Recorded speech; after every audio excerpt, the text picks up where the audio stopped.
이슈 캘린더 시간입니다. 주요 정책이라든지 회의, 산업 이슈를 통해서 유망 종목까지 알아보는 시간인데요.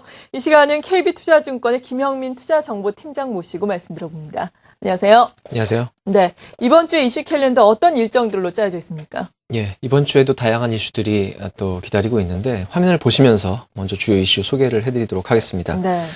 첫 번째로 10월 29일 오늘인데요. 제3차 코리아 스마트 그리드 위크가 직영부 주관으로 열릴 예정이고요. 그리고 제약산업 신성장 동력 육성 토론회가 국회에서 열릴 예정입니다. 그리고 10월 30일에는 저탄소 녹색 성장 박람회가 코엑스에서 개막될 예정이고요.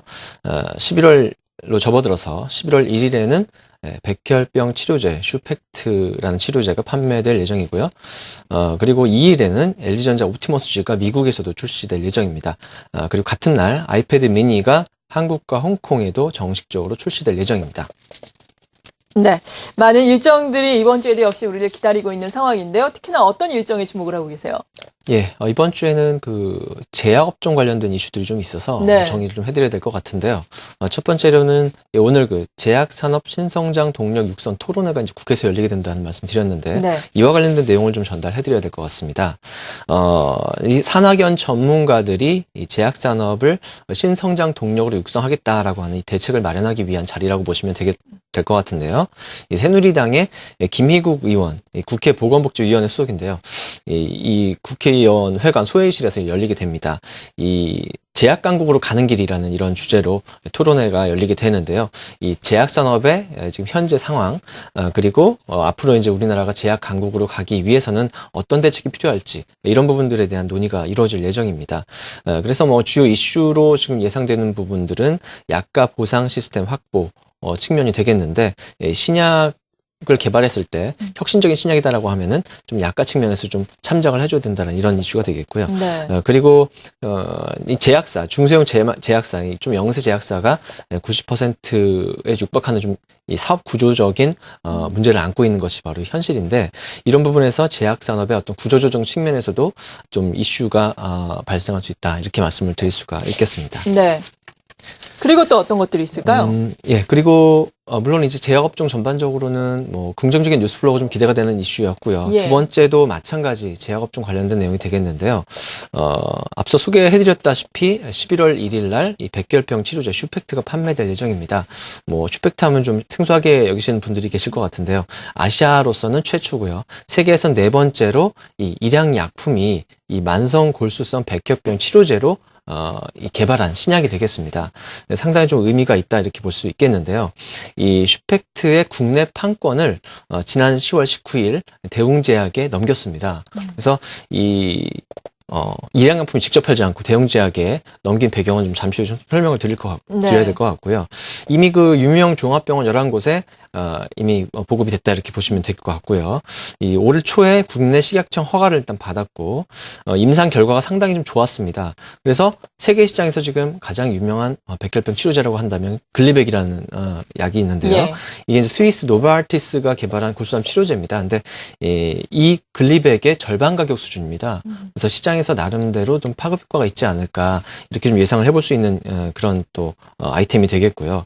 따라서 이 글리백으로 치료를 해보다가 안 된 경우에는 2차 치료제로서 이 슈펙트를 사용할 수 있는 그런 좀 긍정적인 환자의 어떤 보호자나 환자 본인에 대해서는 백혈병을 앓고 계신 분들한테 상당히 좀 긍정적인 희망적인 뉴스가 아닌가 생각이 듭니다만, 따라서 이 제품 케이스를 봤을 때 이 제조원은 일양약품이 될 것이고요, 판매원은 대웅제약, 이렇게 이제 나가겠죠. 그래서 이 대웅제약이 전문약 시장에서는 좀 1위의 MS를 가지고 있기 때문에 영업력이 상당히 뛰어난 걸로 알려져 있습니다. 따라서 일양약품이 대웅제약에 좀 판권을 넘기고 좀 더 연구에 몰두하겠다라는 그런 전략이 아닌가 생각이 들고, 그만큼 약가인이라든지 그동안 지속적인 규제로 인해서 제약산업의 현황이 상당히 좀 어렵습니다. 업황 자체가. 그렇죠. 영업 환경이 어렵기 때문에 좀 더 좀 선택과 집중을 해서 연구할 수 있는 기업은 연구를 하고, 또 판매나 영업력에 좀 자신 있는 기업들은 그쪽에 좀 주력하는 이런 흐름으로 좀 가고 있다, 이렇게 보시면 될 것 같습니다. 따라서 이 대웅제약, 이제 판권을 이제 넘겨받은 대웅제약, 그리고 이제 임상 3상에 돌입하게 되는데요. 이 일양약품, 예. 이 두 회사에는 좀 관심이 가지 않을까, 이 슈펙트의 출시와 더불어서 전으로는 좀 관심을 가져볼 필요가 있지 않나 생각이 듭니다. 네, 이렇게 제약산업 전반적인 정책 이슈에 대해서 먼저 짚어주셨고요. 그리고 종목별로 중요한 모멘텀이 될 만한 사안에 대해서 먼저 설명을 해주셨습니다.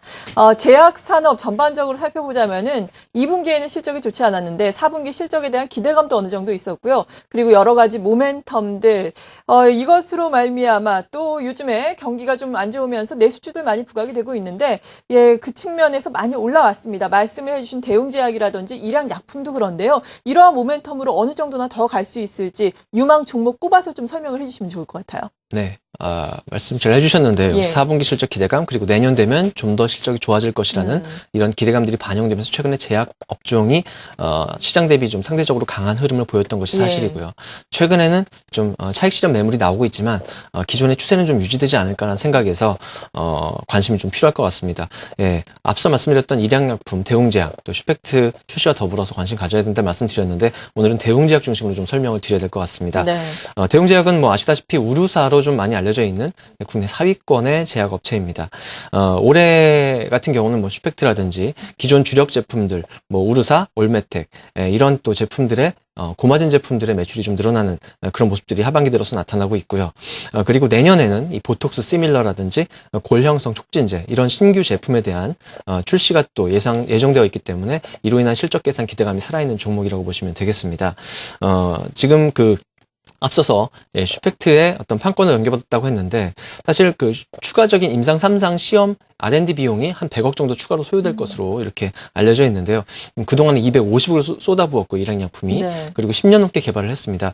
이걸 넘겼다. 상당히 좀 의미 있는 부분이 되겠는데 그만큼 제약 업황의 환경이 좀 변화하고 있다 이렇게 보시면 되겠습니다. 대웅제약 물론 이 판권을 넘겨받음으로써 그에 따른 어떤 매출 효과 기대감도 살아있겠지만 최근 들어서 이 수익성이 높은 품목 뭐 글리아틴이나 알비스 이런 주력 품목들의 매출이 2분기 대비 증가하면서 최근 좀 3분기 실적 발표했는데 잘 나왔거든요. 네. 그래서 영업이익 측면에서는 직전분기 대비 100억 원 이상 증가하는 이런 흐름이 나왔습니다. 그래서 2분기 실적에 악영향을 끼쳤던 이 약가 보상 관련된 이런 일회성 비용이 또 소멸됐다. 이런 측면도 긍정적이고요. 내년도 그런 비용들은 이제 소멸될 것이기 때문에 실적 측면에서 긍정적이다 말씀을 드릴 수가 있겠습니다. 이 약가 인하에 따른 부정적인 영향 좀 감소하고 있다. 이렇게 정리를 해드릴 수 있겠는데요.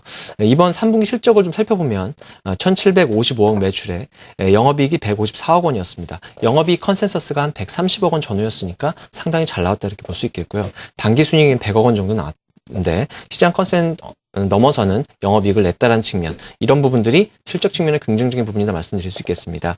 따라서 정리를 하자면 약가 인하로 인한 부정적인 영향은 원가 경쟁력을 또 부각시키면서 감소시키는 이런 흐름이고요. 고마진 품목 위주의 매출 구조로 전환했기 때문에 이런 부분이 가능했다 이렇게 볼 수 있습니다. 따라서 이 마케팅 측면에서 어떤 비용적인 감소 또한 기대가 되는 상황이기 때문에 향후 어떤 순이익 측면에서의 긍정적인 흐름이 계속적으로 기대가 되는 종목입니다. 마지막으로 차트를 보시면서 좀 정리를 해드리자면요. 네. 보시다시피 지금 꾸준히 상승 흐름이 이어지고 있습니다. 그래서 저점 대비 상승했다라는 점을 본다면 좀 부담스러울 수도 있겠는데요. 여전히 PB 한 배 근처 수준이라고 보시면 되겠고요. 향후 이 이익 모멘텀을 또 고려했을 때 이 상승 흐름은 유지된다 이렇게 볼 수 있겠고요. 최근 시장이 좀 투자 심리가 안 좋은 상황이라서 좀 차익 매물이 나온다라는 예상을 해봤을 때는 4만 2천에서 4만 3천 원 정도 어떤 21선 근방의 눌림목에 매수 기회가 온다면 다시 한번 매수 관점으로 접근을 해보셔도 좋을 것 같고요. 네. 5만 원 이상의 좀 추가적인 상승 기대감은 유지를 해보셔도 좋을 것 같습니다. 네, 오늘 이슈 캘린더 이렇게 이슈에 대해서 살펴보면서 관심 종목으로는 대웅제약까지 자세한 투자 전략 세워봤습니다. KB투자증권의 김영민 투자정보팀장이었습니다. 감사합니다.